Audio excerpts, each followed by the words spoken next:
Hello, everyone. This is Akram Haq from the Policy Times, and you're watching India's Unleashing India Web Summit series, one of the most important series taken by the Policy Times, chaired by Dr.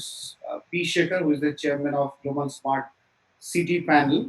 And the very idea and objective of this session is to introspect a particular sector and to find out how that particular sector can contribute to national reincarnation. The COVID 19 has given us this opportunity actually. So, while it is a crisis, it has brought an opportunity of connecting with India's best minds from all possible sectors and bring a roadmap for the country. The chairman of the show, Dr. P. Shekhar, is a renowned academician come strategist and business strategist, and he has written around 80 books on different topics on different sectors to bring national growth and nation building. He has also received an award from India's former president, Dr. APJ Abdul Kalam, and he's also the architect of the concept called secured governance. So he looks from the mirror of secured governance to develop smart cities and a lot of other aspects. I'm really happy to see two eminent scientists, women scientists to be more specific, joined us in this program. And we will talk about the role of women scientists today for national reincarnation. Like how can they become the engine of today's topic? Now, R&D or research or science and technological development are core of human civilization. You know, we read in our science books in our childhood that the steam engine or invention of steam engine brought a revolution in the world. Similarly, there were many such inventions. Time to time has revolutionized the invention of wheel also brought a revolution in the world. Science, the contribution of science and technology is immense. I will not go deep into the subject because we have two experts, and Dr. Shekhar will throw and also enlighten on the topic. What I want to pose three important questions in front of our panel, along with Dr. P. Shekhar, if we can focus on those lines. Number one, what is the impact of gender gap in science and technology and research, and how do we mitigate that? That's one that I'll be very, very much eager to know from you. What are the strengths and weaknesses of our research organizations? We have plenty of research organizations in the country. What are their strengths and weaknesses that we can harness and we can overcome? The third and very pertinent question, that any civilization or any nation which has harnessed R&D, research and development or scientific advancements, they have always topped the curve and become the leader of the world. Whether it is the Britishers, whether it is the Americans, whether it is the Japanese, or whether it is now the Chinese. How can India become the science and research center of the world in today's context? The last question that I want to pose, and then I'll hand over to Dr. Shekhar, is that India's biggest gift is its human resource or human minds or human talent. Unfortunately or fortunately, we have made partial use of this. How can actually we make a better of use of this human capital and human capital led science and innovation nation of the world? So, without taking any more time, may I request Dr. Shekhar to kindly take over the session? Thank you very much, Akram. Today is a different type of a show, different type of an event, and different type of the way we have to see life on. What do we mean by woman scientists? The first question, even the woman panelists did ask. Now, the way humans have developed, we would have been right like any other animal, if not for the woman who made the food what it is, who made us what it is. Scientist means what? Scientist is the one which brings us the progress, which removes our discomfort. Now, if any of us think aloud in our life, the biggest scientists for all of us have been our mothers. whenever we are there, they have been able to make us grow. Whenever we are in any problem, she has been able to relieve us. That is for any mother. My mother is for me, your mother is for you, other mothers for others. So, but like any woman, so to say, they don't take the credit. She will solve it, but give the credit to the doctor or somebody else.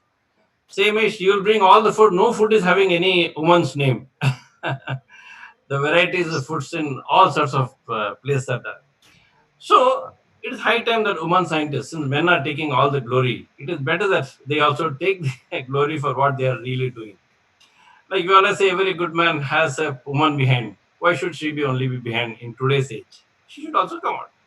And today's men welcome it. Today's men are not those who want the woman to be in their shadows. Yes, there was a time, yes, there were circumstances also prevented women from going. Today, because of the way the world is, women have to come out and are coming out. Today we have, of course, a very, very good panel. Dr. Meeta Rajaram.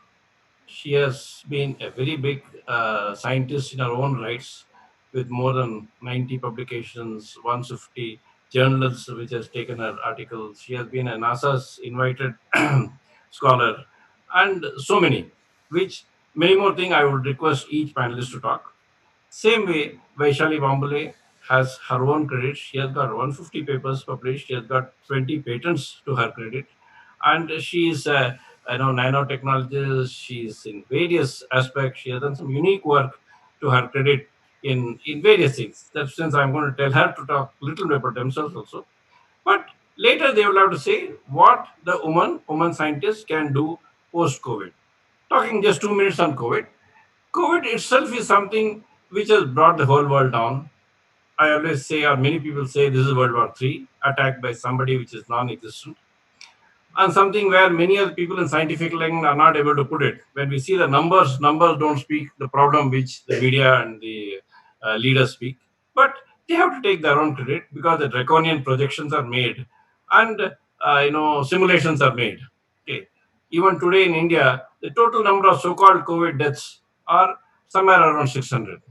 Average is hardly in the last 5 months is hardly about 40 or 50, whereas per day death in India is 27,000. So there's something which is, but we have to face the reality. It is no use saying who said what they said. Reality is reality, and I'm sure in our topic of today, women scientists, women also will bring some. So I will rush through a small presentation. I'm not going to present it. I'm going to rush through. This is to say where do we come in picture. Yeah. So this is for national reincarnation. Women have always been of greatest this thing. This is just a sample of what they are. Today we know that ISRO and others are here, having leading people from women. Now India is a country. Once where I like to always tell the people that what are we should know. We are 206 countries put together, and we use a small portion of the land. We have got water, everything in plenty. But since we had our own diverse history, we need to do so many things. So we should know that even men and women population is almost neck to neck. Okay, there has been a overall there's a little less in women, but there are places where women are much more than men, and most of the places men are more than women. But we are neck to neck in whatever we say. Kerala and Pondicherry has got more women than men, and other places it is men more than women. Literacy rates definitely male are far higher. Of course, here literacy rate definition itself needs to be redefined by women herself because they consider literacy rate means whatever we read in our present education system, which is not part of today's system. So here we are trying to say what are the total number of female PhD students, MPhil students, so on and so forth, because we are not short in numbers. We are all pretty good. 75,000, and the postgraduates is 2 million, and so many universities, women universities are there, and there are things which are of good nature which are happening, which should be highlighted, which should be known, which should be registered. Okay. Now many of these things are again facts and figures which need to be the same. Women scientists are already making very good, like the two people whom we are going to hear now. And government and other organizations are making their own efforts because women have got other responsibilities, because women bring us into the world, so they've got other responsibilities, so we cannot make them 100% same as men. but they are in a huge uh, place contributing to the India's economy, global economy. So these are all facts and figures. I would like our other panelists to use it the way they would like to have. So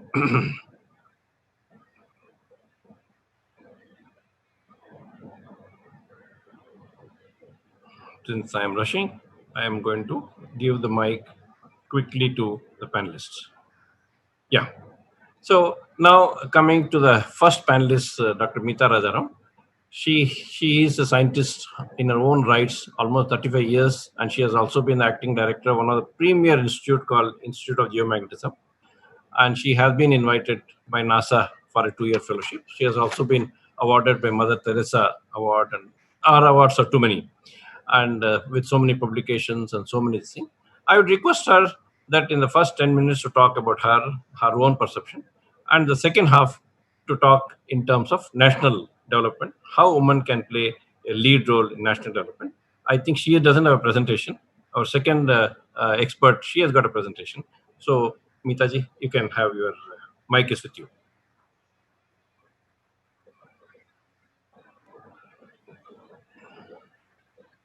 First, let me give you a little bit about my family background.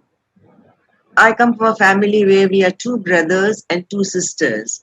And my mother always encouraged us to think big. Her mantra was do what you enjoy because you spend 1/3 of your life in work. I hail from the background where women are respected. And in our family, there is no distinction between male and female as far as the opportunity is given is concerned. My one brother, one sister, they were both IIT graduates. And education of women in our family has started at least 2 generations back. Both my mother and my aunt were graduates. In fact, my aunt was a principal of a women's college. As a student, I regularly visited the British Council, and at a very young age, I managed to read the biography of Madame Curie, and that kind of inspired me to make up my mind to do science in the future and become a scientist. At that point of time, I'm sure I didn't really know what it entailed, but it was a dream for me. And as I grew up, I took physics and did my MSc from Bombay University and later also my PhD in physics. I joined the Indian Institute of Geomagnetism and began to enjoy the freedom that this institute provides you in terms of choosing your research problem. When you choose a problem of, work on a problem of your choice, there's a certain joy. And that I think contributes in a big way to doing research joyfully.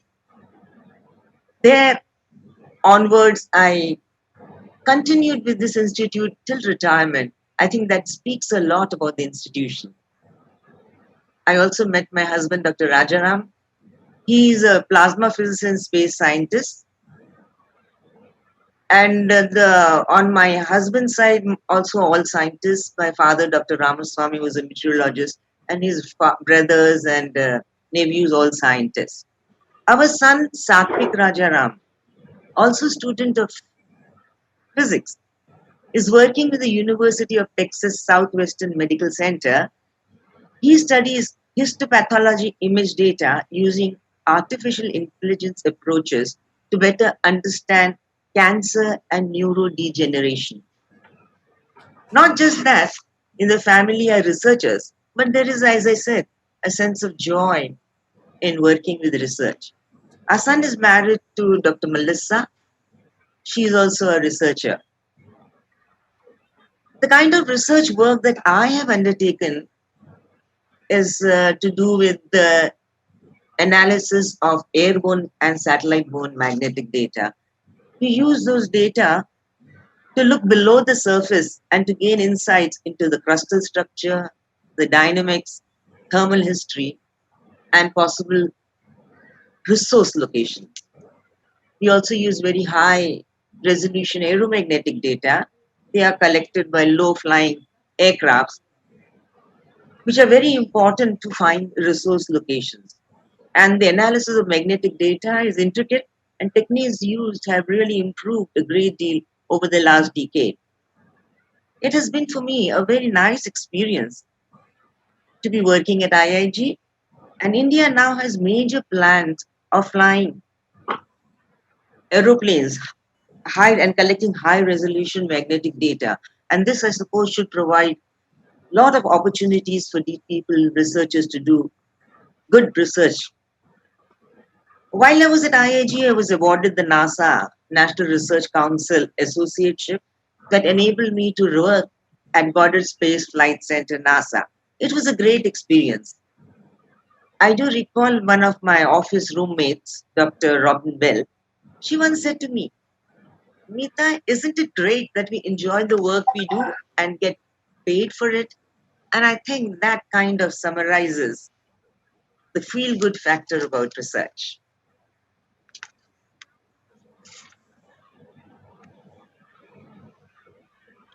Yes, Dr. Shekhar.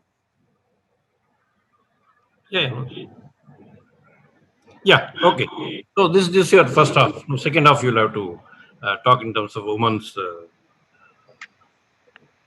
scientists Okay. requirements for this.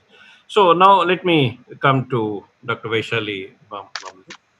Now she is somebody who has done extremely good work, and she is still teaching. She's not retired. She is like unlike Dr. Meeta.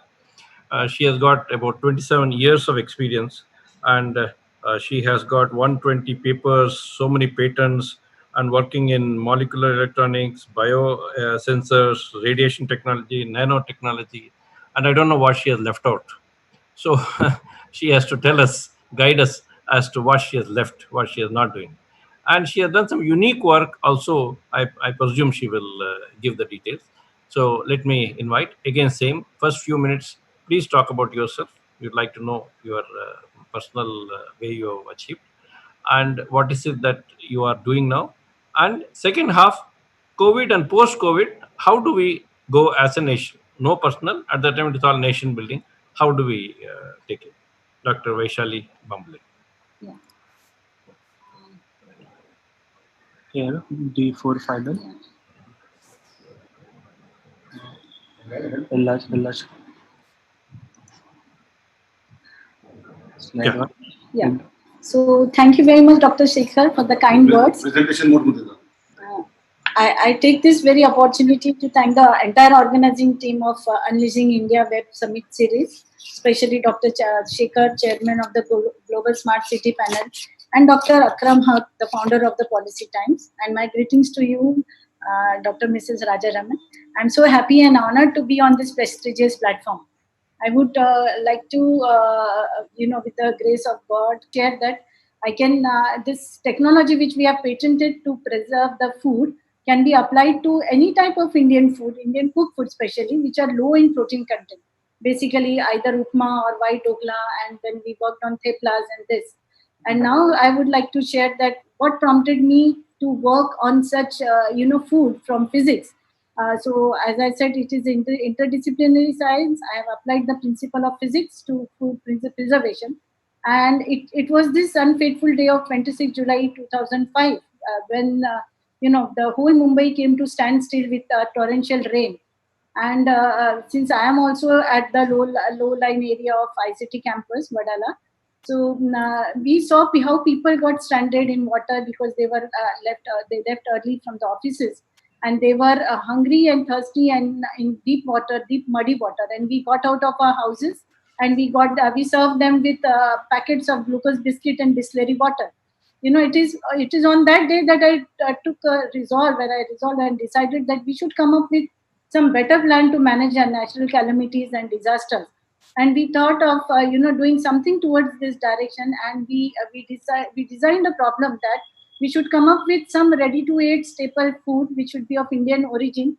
And even if you think of Maggie, although it needs 2 minutes, but then you need gas to cook and to bring it to the people who are affected. So here we came with our product, which is stable, which is long lasting, and which can remain fresh even after 3 years. Okay.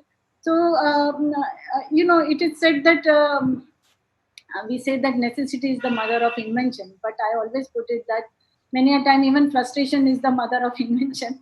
And in one of my other researches where we were although sanctioned grant from the departments of science and technology, could hardly use money even after sanctions for 3 years, and all that we could get was meager sum of rupees 2 lakhs, which was towards the consumable.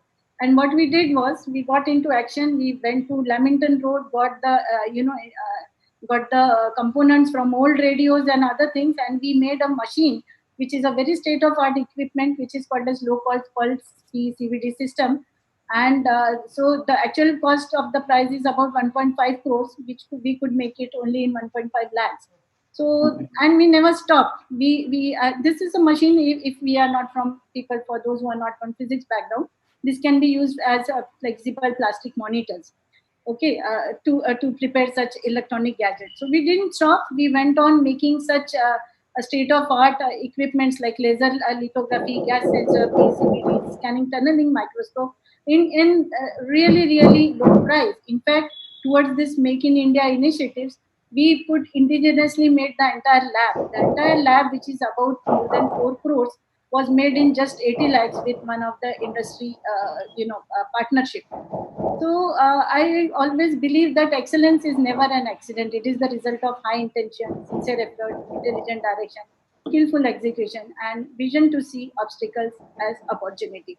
So when people say that many a times research and innovation happens because of maybe because of some silly mistakes or some poor lab practices, but actually it is the result of careful observations and ability to surprisingly make connection between different effects, different events which are happening. So a scientist is a full-time worker, 24 by 7, into submerge into the ideas.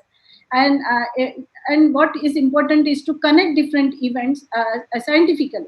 So in one of my invention, I would like to mention that when I saw the electron beam accelerator at Brit Vashi, which is used for treating and curing tires and wires, I thought of why not put a small idli on it and see what is the result. And the history was created, and we could increase the shelf life to that. So not even that, when in one of the malls when I was when I'd been there, I saw a machine which was making this sugar candy. And then I used this technology to really make nanofibers. This also gave me an opportunity to author a chapter in an elsewhere publication.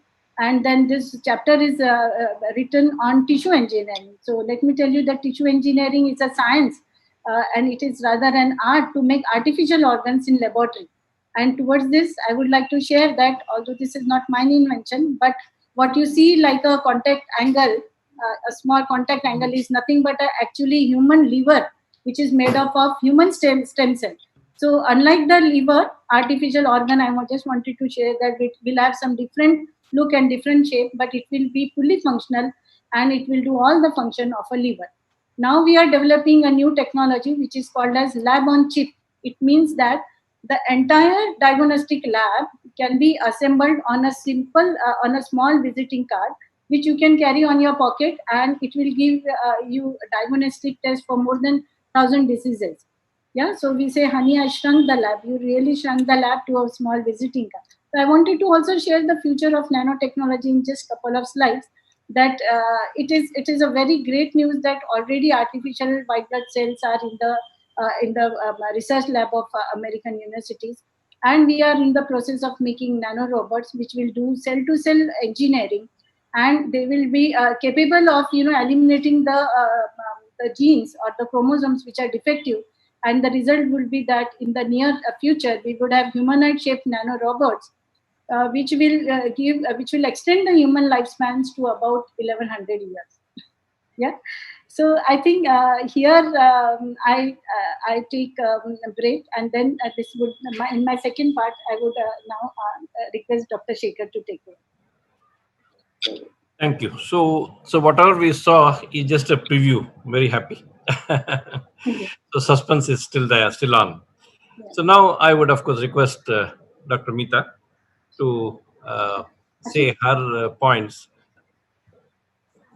to say her points on what is COVID, post COVID, what is it in for the world, what is it in for the women entrepreneurs, women scientists, and how does she look for the future?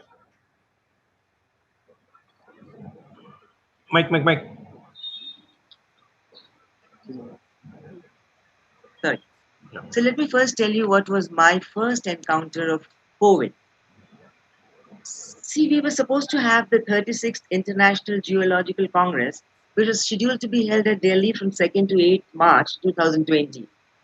The International Geological Congress is like your Olympics, you know.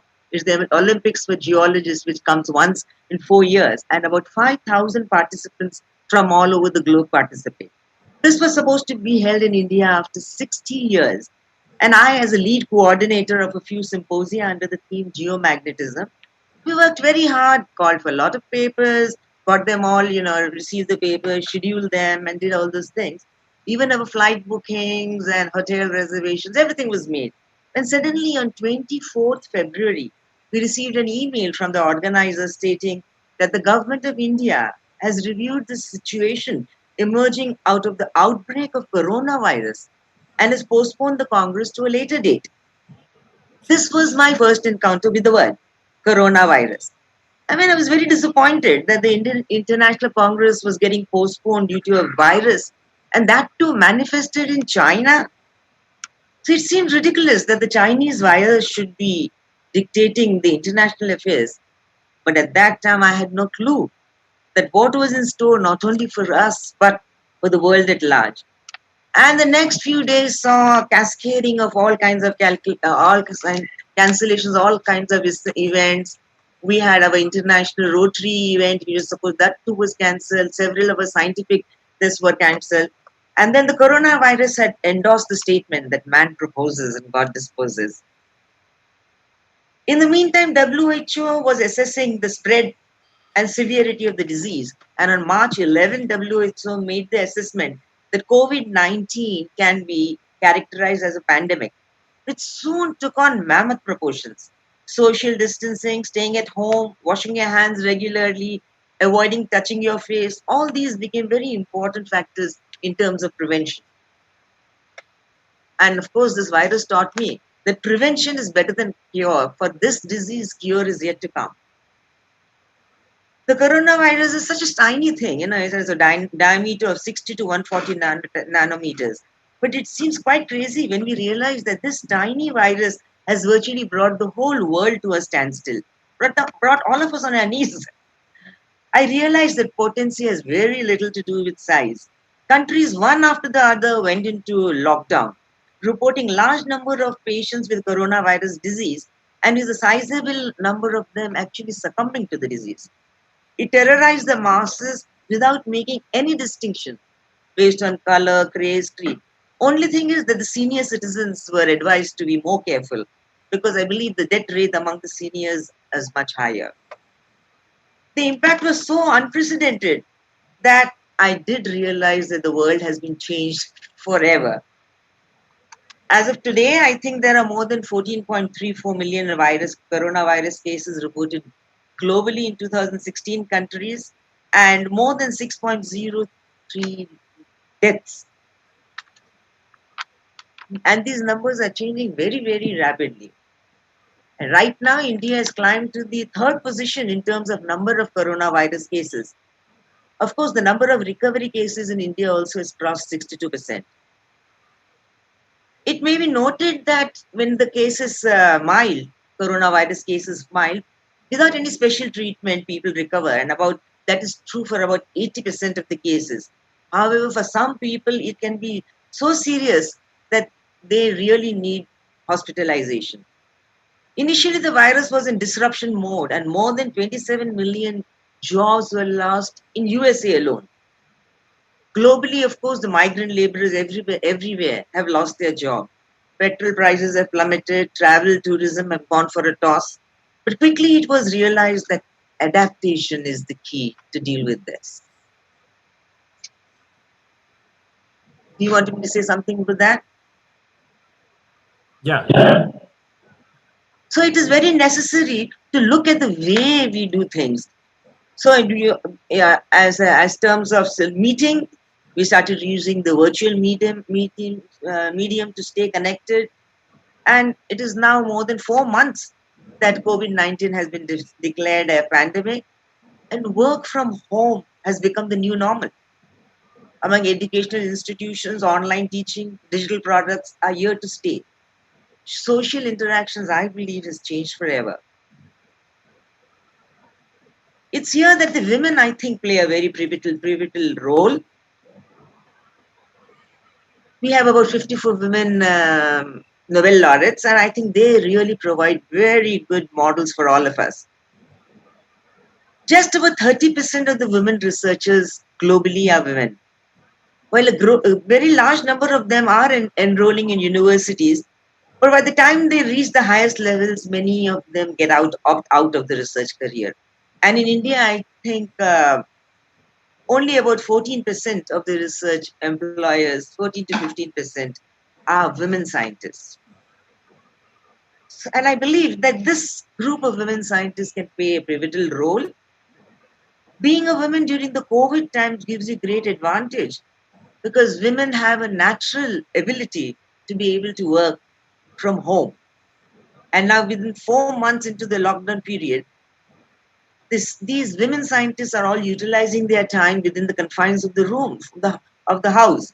And only thing that they probably would be missing is the lab facilities.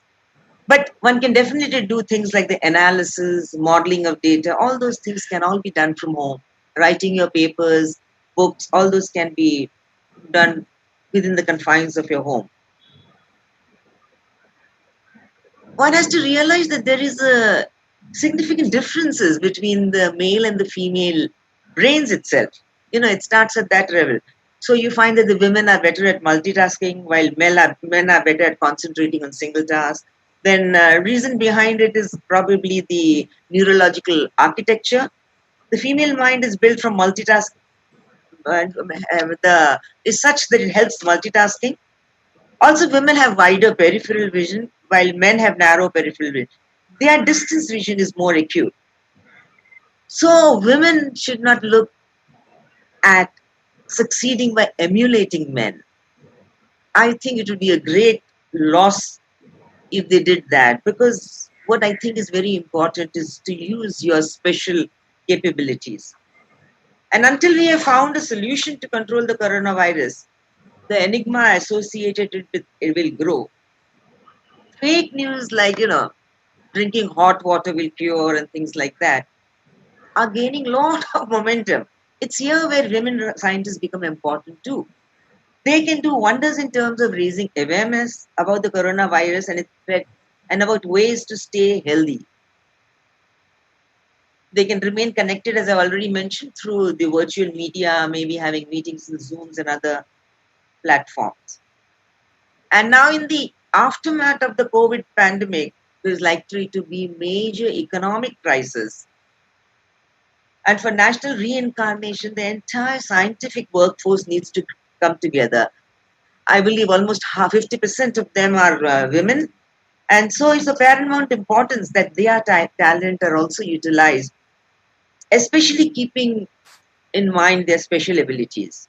New processes, new scientific discoveries will be required to rebuild the economy, and the demand for scientists in general and women in particular will increase. In just the last 1 year, around 42% of the PhD degrees were awarded to ladies. So you can see that the gender gap at the higher level is kind of closing. And so hopefully more women scientists folk will be available. Generally, marriage, relocation due to marriage and childbearing are responsible for women compromising their career growth. Some of them take up lower jobs or just stay in their system. So I think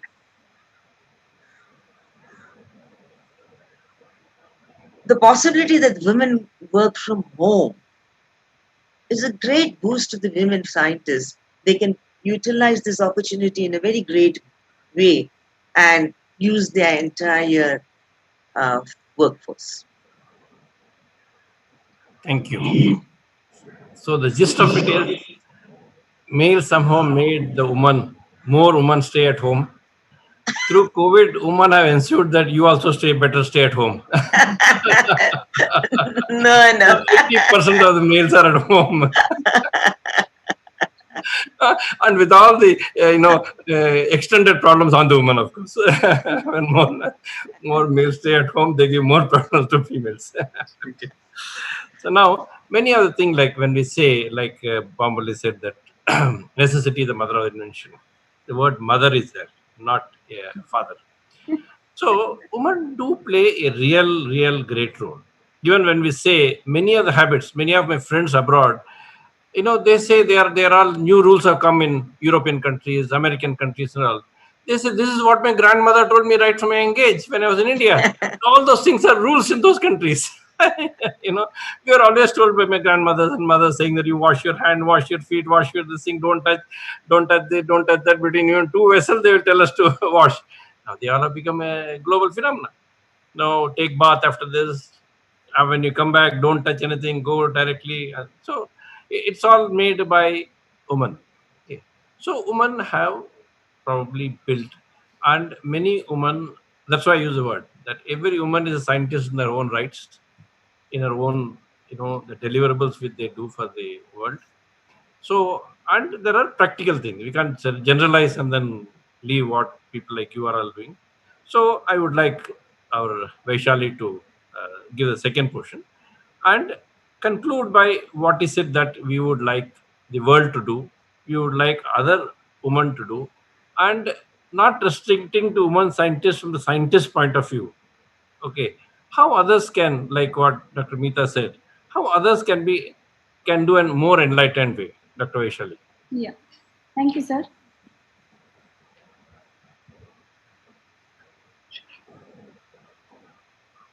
She's presentation. So I would take it from my presentation only. Yeah. So we need some more women in science and technology, because I always say that, and I always feel that research and higher education is very rewarding. It is rewarding financially, intellectually, and emotionally. So we need to propagate science, because science is fun. It gives rational science, explain, it innovates. Innovation leads to prototype, finally useful commercial products, and we can really come up with new technologies for health and medicine. Uh,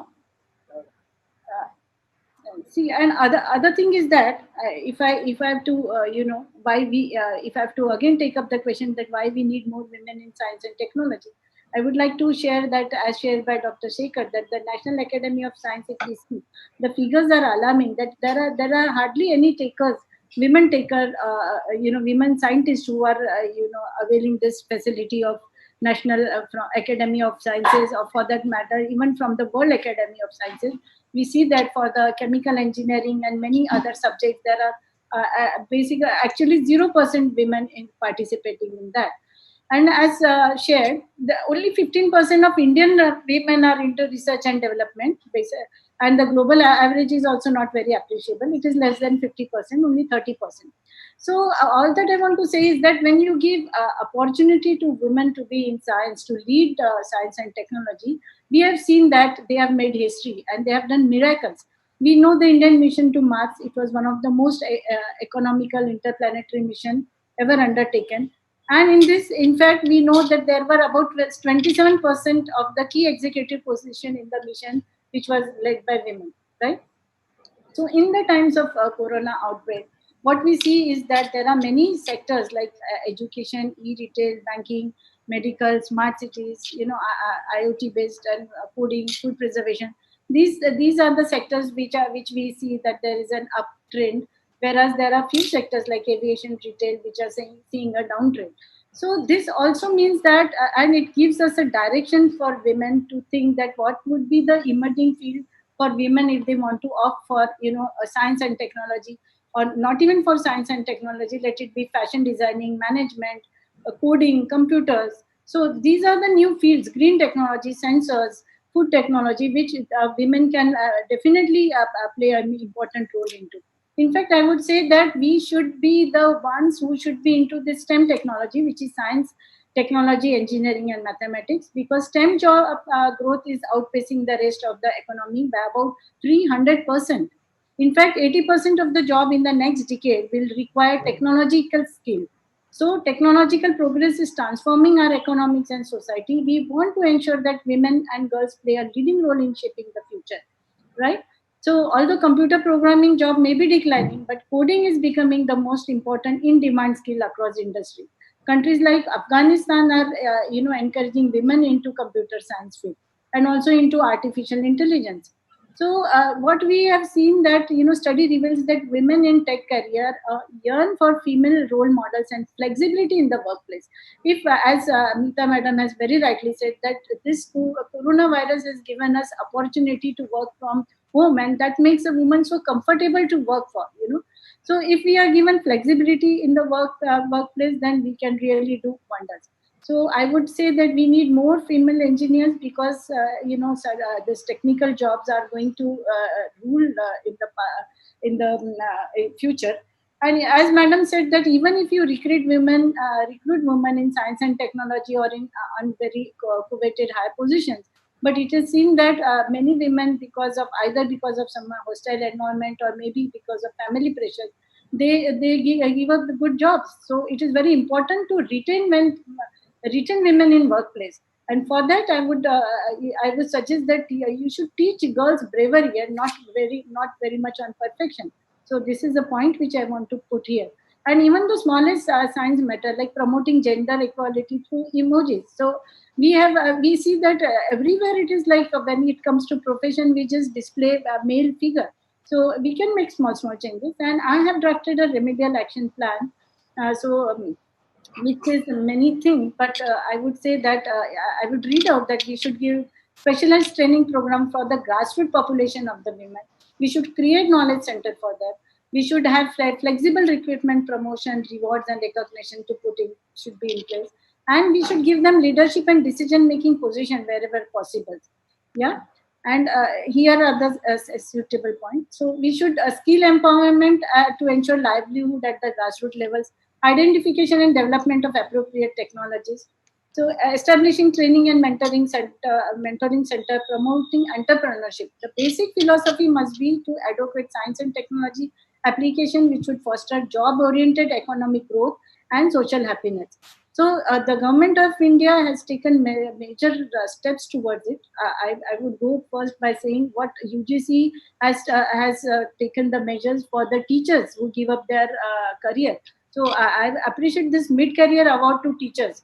Where the teacher, the lady, when she gives up her teaching job, she can really come back with a scheme where she gets about 10 lakhs to do research. And there are so many other opportunities being created by UGC for even for visually challenged teacher, or let it be social study of social exclusion and inclusion policies also there.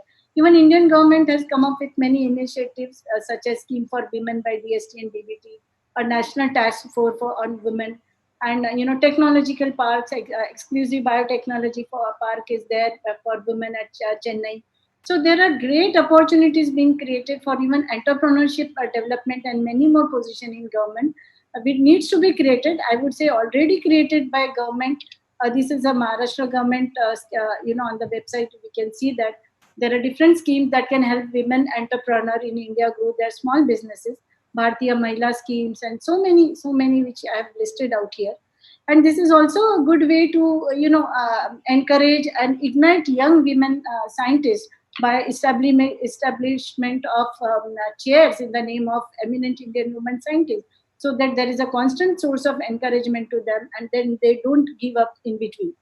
So, friends, I would say that biowarfare is no longer a science fiction, and it is a reality. Corona has taught us very important lessons in life, which we had never ever looked upon earlier. In fact, public health was never a priority. If I have to mention, then government is spending on healthcare industry hardly 1.15 of the gross domestic. So this is where we need to reshuffle and look at entirely different perspectives, that public health domain has to be looked into by all of us, from the teachers, the research scientists, and even by the government. So I would say that yes, post COVID-19 world, India has to reincarnate into a new avatar.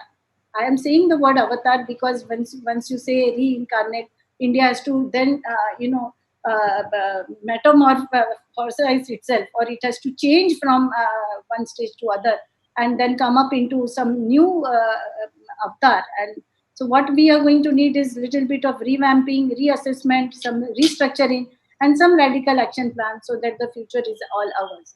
Okay, so now with China no longer a prominent part of the supply chain, India has a global and the golden opportunity to transform all sort of industries. The lead industries which are going to make difference is going to be the IT industries.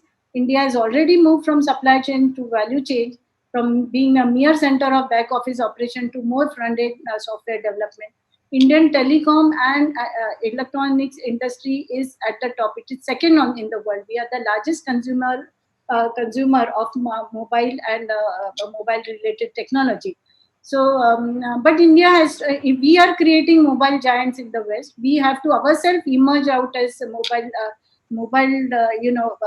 leaders with our own platforms and our own network, so that we don't have to rely on other foreign institutions, because that also is, we have endangers our national security.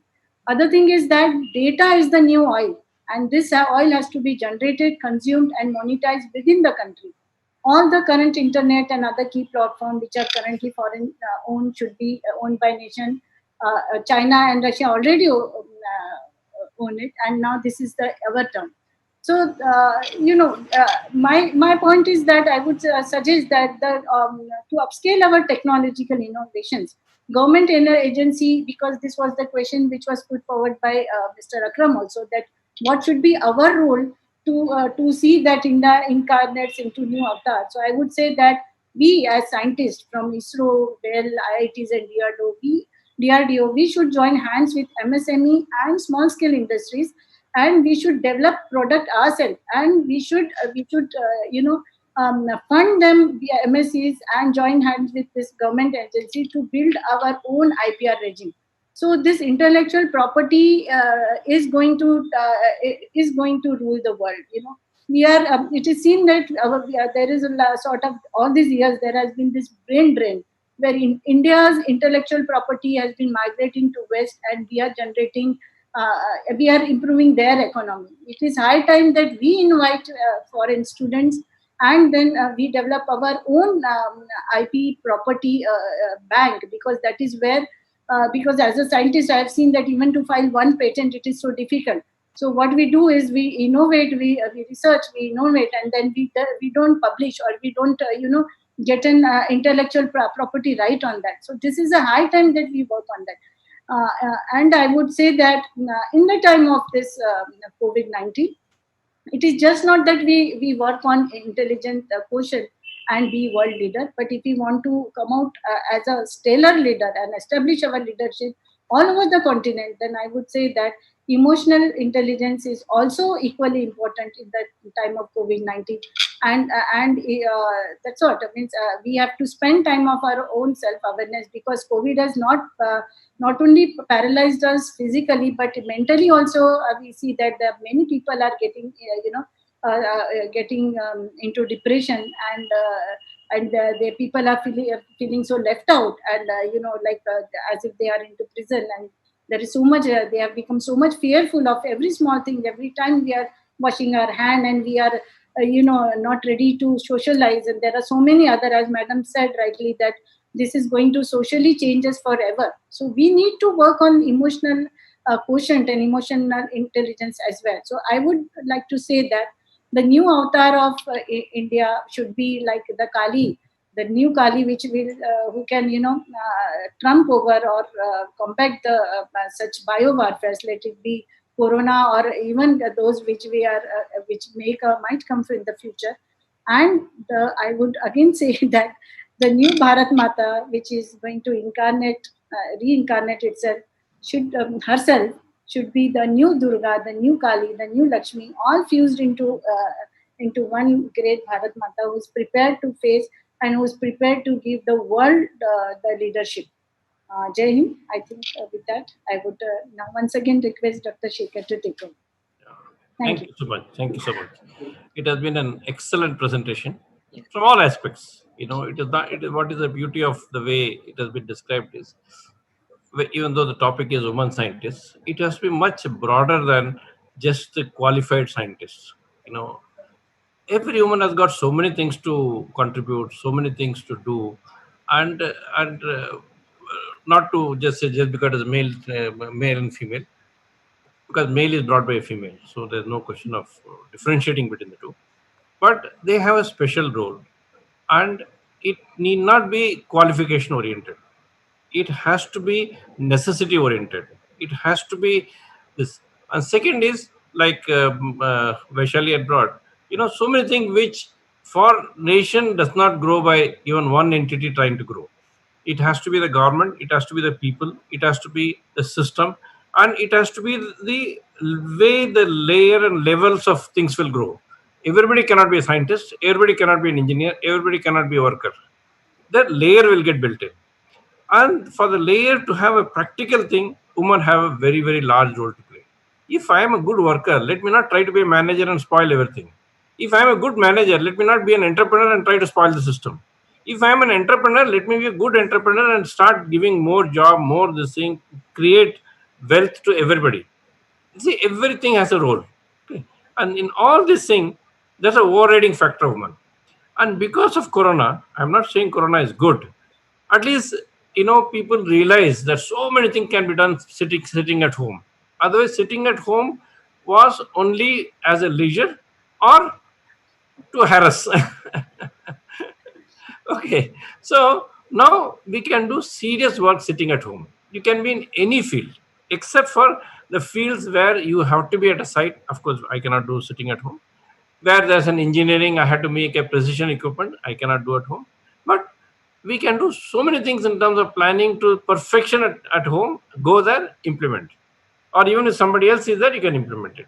Or you get it done from somewhere where things are being done. So that intellectual property right, which Vaishali was saying, is something which has to have its own. A thing like yoga. Okay, yoga has got $80 billion in USA. 80 billion. Even I had a session like this for yoga. I found the facts I was again and again seeing. And what is it now? Now, do you know that many Indian women sitting in Bombay, they are training people in Canada and USA and Australia and earning $5,000 per month? Not a small amount. Okay, and all voluntarily paid. Nothing is, by any order of the government or any order of the system. So it is just a question of every sector has got its own uniqueness, but one has to go and find it. Now, one thing for sure, nothing is going to fall on our lap. Previously, oh, what is the job opportunity somebody is given? Okay, can I go and apply for it? It is not going to be like that. That is going to be a sea change in our approach. At the same time, let us not make everybody an entrepreneur. Every entrepreneur has to be supported by at least 200 people who has to support. So even whenever I had to give a talk on entrepreneurship, I say no. If you're a good manager, please be a better manager. Don't try to be an entrepreneur. So because entrepreneurship has got its own risk taking, has got its own so many things which are of not defined, which has to be done. And if you are a scientist, you have a very very specific role. Okay, the specific role is you are above the entrepreneur, you are above everybody. Because even a person says, "Oh, have you done it?" Then only there's this thing. Just like a man comes, say, have you cooked? Is the food ready? So then only he can do whatever they want. So science, and this is the energy for all of us. It is just like the joke of whether we live to eat or eat to live. It's a very confusing question. We live to eat. We don't eat to live. Okay. So we no sorry we opposite. so so eating is part of life. Eating is not the main thing in life. Same, but eating is important to life. Without eating, you just cannot do anything. So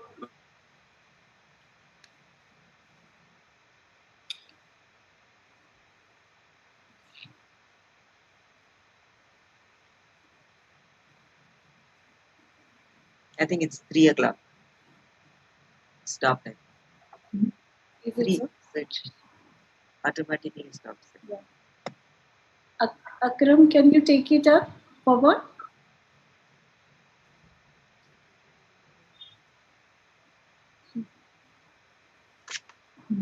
I think the time is over. Is it so? It's about 3. Oh, well, just for 1 hour. Yeah. Hi.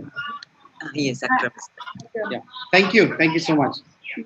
I think Dr. Shekhar got. I think he got disconnected. Yeah. Okay. So are we done with the discussion now? No, Yes, almost. but Almost. he was still on Any there. concluding remarks from you? Yes, from Dr. Shekhar. Dr. Shekhar, if you can take up. He will join. He will join back. In the meantime, we can start with the concluding remarks, and then maybe. Yeah. So only thing I think that is left is the vaccine. They're working very, very hard on the vaccine, and I think just very recently there is a paper in the Lancet Medical Journal, which says that there is a vaccine which seems to have no side effects. So once the vaccine is in place, I think we would have sort of conquered the coronavirus. Otherwise, one has to learn to live with it and find ways to get around it. Yeah. Vaishali ma'am. Yeah. Final remarks. Yeah, final remarks let it come from Dr. Shekhar. But I would like to add that the new vaccine, which is now in the news, has been able to generate the T cells, madam. So these T cells are capable of memorizing the enemy. So once we have the vaccine, then we will be protected for future as well. Not only for this, but for this generation of T cell was very important, and they get generated in the bone marrow. Yeah. So that's one important good news, I would say. And sir is back, so I. Yeah. Sorry, there was sudden, net break. That is what is the. Anyway, I was concluding. The last remark I'll make, and Akram can take over. So just to say that there is a huge role woman as a woman scientist can play in the days to come. And with that, anyway, I have talked enough. I think Akram can conclude the session. Thank you so much, Dr. Shekhar, for chairing this session. And Vaishali ma'am, Meeta ma'am, wonderful to have you in our show. Viewers, if you have any question, any query with regards to the discussion that we had, you can comment in our YouTube channel, in our Facebook. We will be in touch with our experts and we'll come back with them in future with all those answers with you. If you like our program, do subscribe our YouTube channel and Facebook pages. Thank you. You are watching Policy Times. Keep watching. Thank you. Thank you. Do we leave? We are out of line. Yeah, we are out of line. Yes, suddenly the Out of last line. it just became blank. These are all called Murphy's Law. Technology will go in the wrong time. But wonderful work you are doing, Vaishali.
my family photo with you. Very nice. Very And, nice. yeah.